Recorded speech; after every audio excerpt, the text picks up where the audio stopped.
employers have different ideas in terms of what different programs will offer.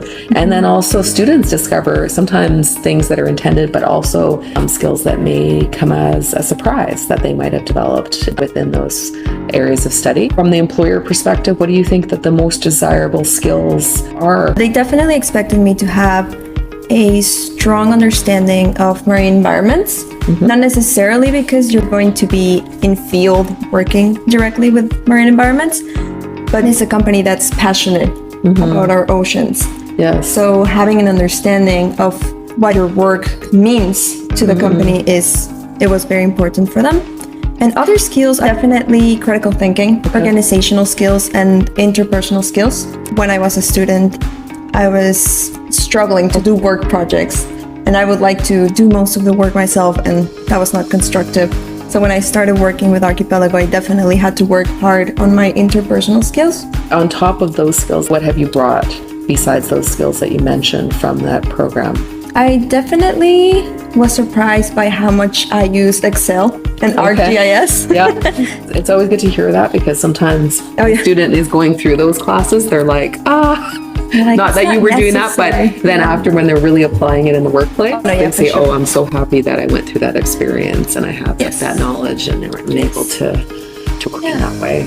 What I feel like I brought that they were looking for was someone who would enthusiasm, like the desire to work with others, the desire to like be flexible with working with people. In the programs area of working in a museum, a gallery, or nonprofit, definitely organizational skills. I got the comment from my supervisor, Laura, that I had exceptional time management. So that's definitely something that helped me. My creativity and artistic experience was also something they were looking for this particular role. Communication skills is a big one, not just in written, which was extremely important at the museum, my writing skills. Visual arts, you definitely have to practice a lot of writing. Don't get me wrong. It's not just projects all the time. It is a lot of writing. It is academic writing. It is research. I have done so much research in visual arts, and I did a lot of research at the Maritime Museum. Can you tell me about the impact that this co-op has had in terms of your career, your personal growth, any of those aspects you want to share with our audience? As an international student, when I first came to Canada, I felt really nervous and even scared of not being able to navigate a foreign workplace. And knowing that I had this opportunity to challenge myself and immerse myself and start to learn about workplace in Canada, but also being supported by your institution and by the employers, that opportunity eventually turned into a permanent position. And now I get to work in this company where I felt really inspired by their mission, by their values. It's great to hear, and it's something we talk about in the career development classes, really about how we can align what we want to do with the United Nations Sustainable Development Goals.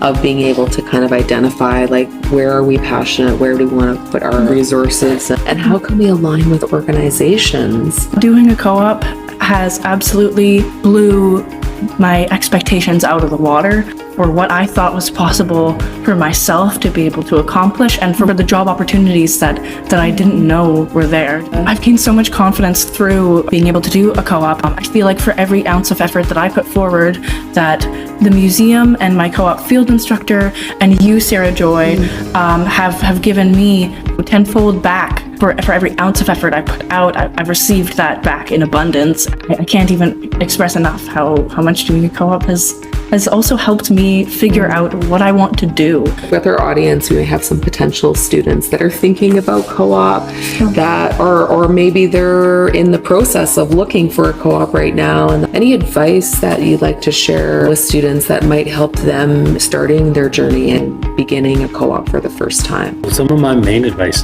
for students is, when you're looking to pursue a co-op or an opportunity, we heard a lot of soft skills and the technical skills you'll develop through your education. So it's really important when you're looking to pursue an opportunity. I really think it all boils down to communication. So when you're looking to develop your application, your resume, your cover letter, think how all the relevant and transferable skills you've gained through your education, how you can translate those into a resume, into a cover letter, showing the employer how you are the best possible person to fit their needs and make their lives better and fill the needs of that position. Don't hesitate. Just do it, because I deliberated in some ways, but I also knew myself that I would deliberate. So take that CDev class with Sarah Joy ASAP and have it in your back pocket for when you see that there's a position that might open up. But this is literally Sarah Joy's advice to me that has helped me, is that let people know what you're looking for. Let people know that you're looking in the first place.